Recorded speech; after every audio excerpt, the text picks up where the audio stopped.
Hi and Assalamualaikum warahmatullahi wabarakatuh. My name is Muhammad Zuhairi bin Zainuddin and my metric number is 2021894186 and I'm from class AS1203D. So today I will present a topic that I have been chosen, which is charging and discharging of an electroscope. What is the electroscope? The electroscope is a device that allows you to test whether an object is charged or not. The main part of an electroscope are a metal ball, a metal rod and metal leaves. The ball, rod and leaves are all conductors. As we already know that the conductors allow the electrons to move easily through them. So there are two types of electroscope, such as pith ball electroscope and gold leaf electroscope.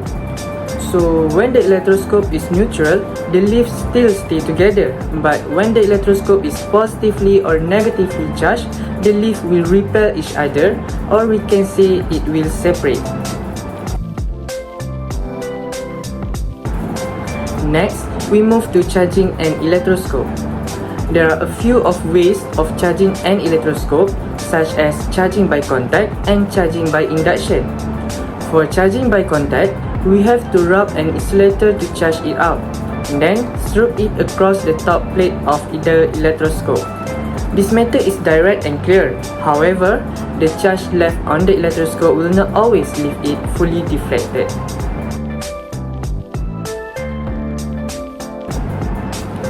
Next is charging by induction. So what is induction? Induction is the process by which a body acquires a charge of opposite sign without losing any of its own charge when another charged body is brought very close to it. This is a quick way to get a larger charge onto the electroscope. However, it can look a bit magical to some people, so it should be used with some care.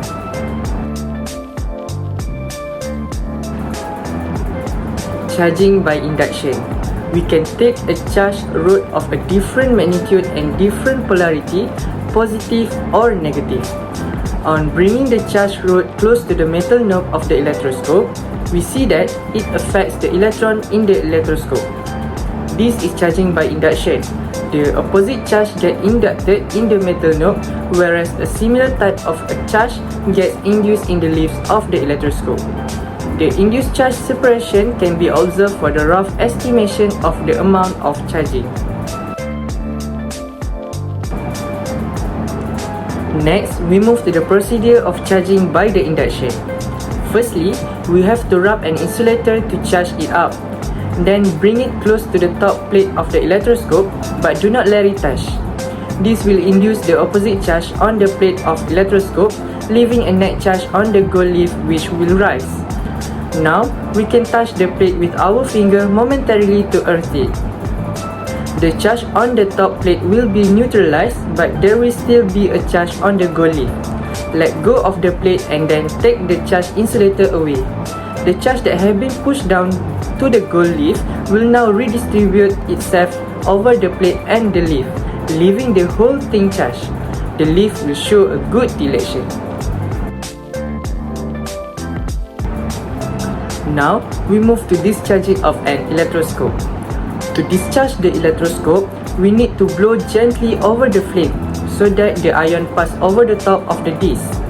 The electroscope should discharge quickly to earth when the air above its disc is ionized. If it is discharging too slowly, bring an earth metal plate up close to the disc of the electroscope. We can discharge the electroscope by ionizing the air around it. Firstly, we have to disconnect the electroscope from the supply but keep the base earth.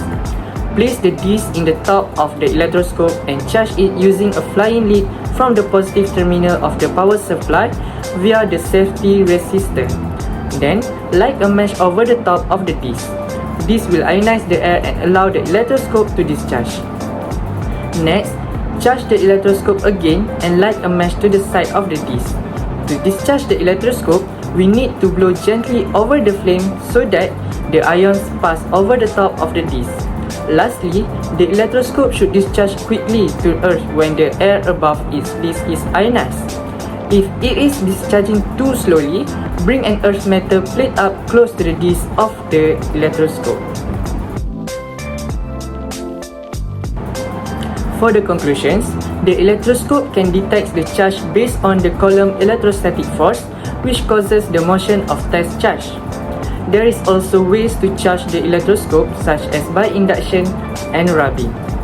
The electroscope also can be discharged.